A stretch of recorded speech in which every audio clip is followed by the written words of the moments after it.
الحمد لله وكفى وسلام على عباده الذين اصطفى أما بعد فأعوذ بالله من الشيطان الرجيم بسم الله الرحمن الرحيم وإن كنتم على سفر ولم تجدوا كاتبا فرهان مقبوضة وقال في موضع آخر كل نفس بما كسبت رهينة صدق اللہ العلی العظیم۔ محترم و مکرم صدر اجلاس، علماء کرام، مفتیان عظام، آج اس بابرکت اجلاس میں مزبندہ ناچیز کو مقالہ پیش کرنے کی یہ میں جرت کر رہا ہوں۔ بندے کا موضوع مقالہ ہے رہن کی شرعی حیثیت اور اس کے احکام و مسائل۔ حضرات، روزمرہ کی زندگی میں امت درپیش مختلف النوع مسائل میں شریعت اسلامیہ نے مکمل اس کی رہنمائی کی ہے، زندگی کے ہر گوشے کو واضح طور پر اجاگر کیا ہے تاکہ امت قرآن و حدیث اور اسلامی شریعت کے سائے تلے اپنے مسائل کو حل کر سکے۔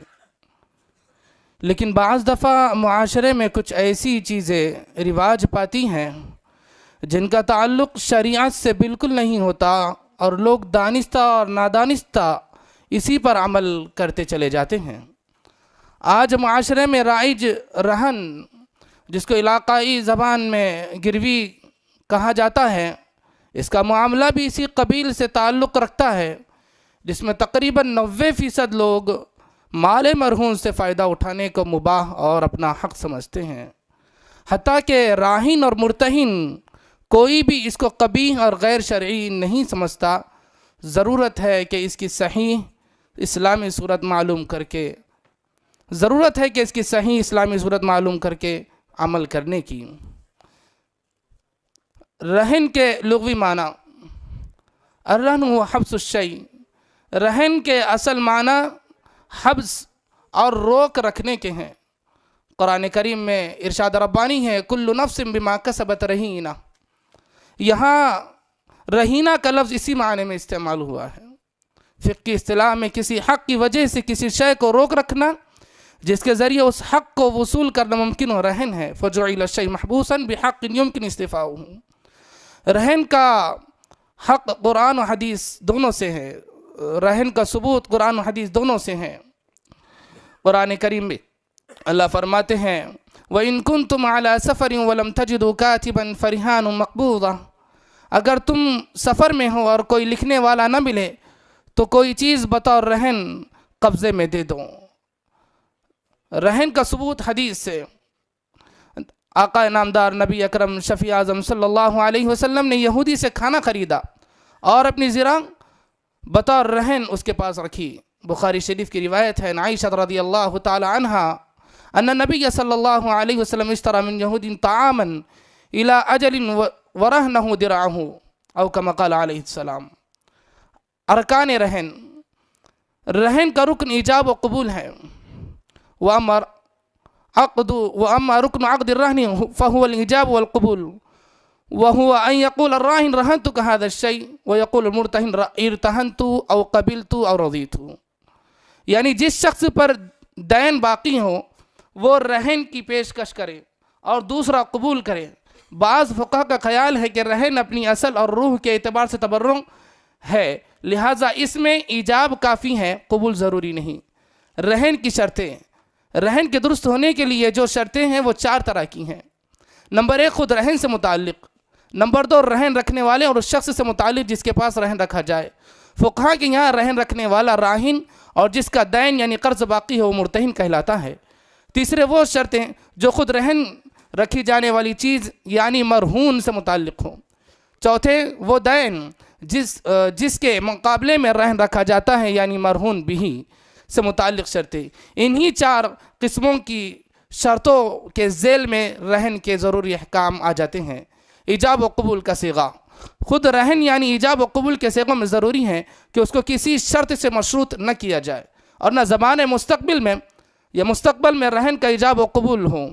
بدائع الصنائع جلد نمبر 5 میں ہے کہ لا یکون معلق بشرط ولا مضاف الی وقت، شرط سے ایسی شرط مراد ہے جو معاملہ رہن کے تقاضوں کے خلاف ہو، مثلا یہ کہ مال مرہون کی قیمت سے صاحب دین یعنی قرض والے کو اپنا دین یعنی قرض وصول کرنے کا حق نہیں ہوگا، یا یہ کہ اتنی مدت تک ہی مال رہن صاحب دین کے پاس رہے گا وغیرہ۔ حضرت امام ابو حنیفہ رحمۃ اللہ علیہ کے نزدیک اس قسم کی شرطوں سے رہن ہی باطل ہو جائے گا۔ حضرت امام شافعی رحمہ اللہ کے نزدیک شرط غیر معتبر ہوگی لیکن خود رہن درست ہوگا۔ حضرت امام احمد رحمہ اللہ سے دونوں طرح کے اقوال منقول ہے، یہی رائے فقہ مالکیہ کی بھی ہیں۔ فریقین سے متعلق شرط، رہن کے معاملے میں فریقین سے متعلق شرط یہ ہے کہ وہ صاحب عقل ہو، چنانچہ پاگل اور کم عمر بچہ جسے ابھی عقل نہ آئی ہو رہن کا معاملہ نہیں کر سکتا۔ البتہ بالغ ہونا ضروری نہیں، نابالغ مگر صاحب عقل رہن کا معاملہ کر سکتا ہے۔ بنیادی طور پر فقہ نے اس معاملے کو وہی درجہ دیا ہے جو خرید و فروخت کا ہے۔ وَأَمَّا الَّذِي بدائع الصنائع جلد نمبر 5 میں ہے کہ وَأَمَّا الَّذِي يَرْجِعُ إِلَى الرَّاهِنِ وَالْمُرْتَهِنِ فَعَقْلَهُمَا حَتَّى لا يجوز الرهن والارتهان من المجنون والصبي الذي لا يعقل، فأما البلوغ فليس بشرط وكذا الحرية حتى يجوز من الصبي المأذون والعبد المأذون لأن ذلك من الطوابع التجاري فيملكه من يملك التجارة۔ حضرت امام شافعی رحمہ اللہ کے نزدیک نابالغ کی طرف سے معاملہ رہن صحیح نہیں۔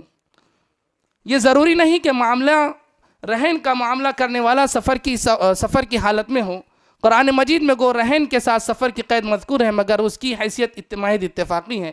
اس لیے خود آپ صلی اللہ علیہ وسلم سے مدینے میں یہودی سے رہن رکھنا ثابت ہے۔ وَكَذَا السَّفَرُ لَيْسَ بِشَرْطٍ لِجَوَازِ الرَّهْنِ فَيَجُوزُ الرَّهْنُ فِي السَّفَرِ وَالْحَضَرِ جَمِيعًا لِمَا رُوِيَ أَنَّ رَسُولَ اللَّهِ صلى الله عليه وسلم استقرض بالمدينة من يهود طعاما ورهنه به درعه۔ بدائع الصنائع جلد نمبر 5 کتاب الرہن صفحہ نمبر 155۔ مال رہن سے متعلق شرط، جس مال کو رہن کے طور پر رکھا جائے اس کے لیے ضروری ہے کہ وہ ایسی چیز ہو جس کی خرید و فروخت درست ہو۔ احناف کے یہاں مال مرہون کے سلسلے میں بنیادی اصول یہ ہے کہ ما یجوز بیعہ یجوز رہنہ وما لا یجوز بیعہ لا یجوز رہنہ۔ بحوالہ الفتاوی الہندیہ جلد نمبر 5 کتاب الرہن صفحہ نمبر 519۔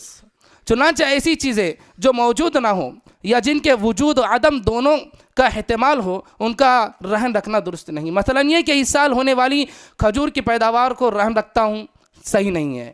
اسی طرح ایسی چیز جن کو شریعت مال تسلیم نہیں کرتی جیسے مردار اور خون وغیرہ، ان کو بھی رہن نہیں رکھ سکتے۔ معاملے کے دونوں فریق مسلمان ہو تو شراب اور خنزیر کا بھی یہی حکم ہے۔ بدائع الصنائع میں ہے کہ فلا يجوز الرهن ما ليس بموجود عند العقد ولا رهن ما يحتمل الوجود والعدم كذا اذا رهن ما يثمر نخيله العام او ما تلد اغنامه السنه او ما في بطن هذه الجاريه ونحو ذلك الى اخر العبارہ۔ البتہ یہ ضروری نہیں کہ مال مرہون راہن کی ملکیت بھی ہو، بحیثیت ولی اپنے بچے کا مال بھی رہن رکھ سکتا ہے۔ عاریت پر لی ہوئی چیز بھی رہن رکھی جا سکتی ہے، البتہ جس سے وہ چیز لی ہے اس پر وعدے کر دے کہ وہ اس سامان کو رہن رکھے گا۔ حضرت امام ابو حنیفہ رحمۃ اللہ علیہ کے نزدیک یہ ضروری ہے کہ مال مرہون منقسم اور دوسروں کی ملکیت سے فارغ اور علیحدہ ممتاز ہو، یعنی مشترک نہ ہو، جس کو فقہ کی اصطلاح میں مشاع کہا جاتا ہے۔ حضرت امام شافعی اور امام احمد رحمہم اللہ کے نزدیک ایسی مشاع چیز کو بھی رہن رکھنا درست ہوگا گو وہ قابل تقسیم ہو۔ دین مرہون سے متعلق شرطیں، رہن دراصل وثوق و اعتماد کا ایک ذریعہ ہے جس کا مقصود یہ ہے کہ دوسرے شخص کے یہاں اس کا جو دین باقی ہے وہ ڈوبنے نہ پائے، اور اگر مدیون جس کو قرض دیا گیا ہے نادہند ہونے کے ثبوت دے تو مال مرہون کو فروخت کر کے اس کے ذریعے پورا دین وصول کر لیا جائے۔ اس مقصد کو پیش نظر رکھتے ہوئے فقہائے کرام نے اس چیز کے لیے جس کے بدلے رہن کا معاملہ ہوا کچھ شرطیں لگائی ہیں۔ پہلی شرط یہ ہے کہ وہ مضمون ہو، یعنی اس کا مثل یا اس کی قیمت ادا کرنی واجب ہو۔ اس کی تفصیل یہ ہے کہ راہن کے ذمے یا تو دین باقی ہوگا، جیسے قرض، سامان کی قیمت، مہر، سامان مغصوبہ کی قیمت وغیرہ وغیرہ۔ تو دین جس قسم کا بھی ہو اس پر رہن رکھا جا سکتا ہے، یا جو چیز باقی ہے وہ عین کی قبیل سے ہوگی، جیسے امین کے پاس سامان امانت، عاریت لینے والے کے پاس سامان عاریت، کرائے پر دیا ہوا سامان، مضاربت اور شرکت کا مال وغیرہ۔ یہ عین تین طرح کے ہیں۔ نمبر ایک وہ جس کا کوئی ضمان واجب نہیں ہوتا، جیسے امانتیں جو امین کے قبضے میں ہوں۔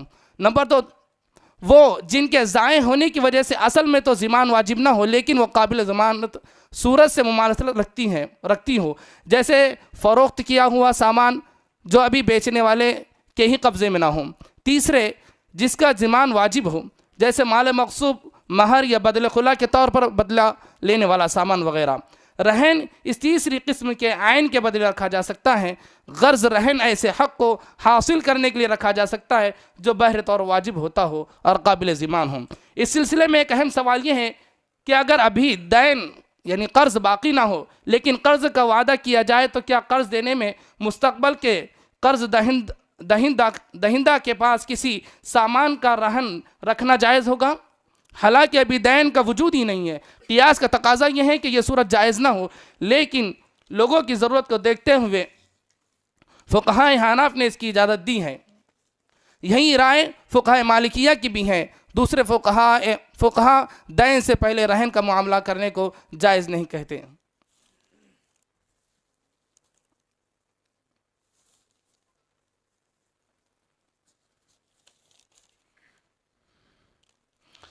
احکام، مسائل، رہن کے مسائل چند کئی ہیں، لیکن ہم وقت کی قلت کی وجہ سے اس کو مختصراً بیان کیے دیتے ہیں کہ گروی جو ہمارے پاس آج بہت زیادہ ہماری سوسائٹی میں چلتا ہے کہ گروی مکان لینا اور اس میں رہائش رکھنا، یعنی اس میں رہنا۔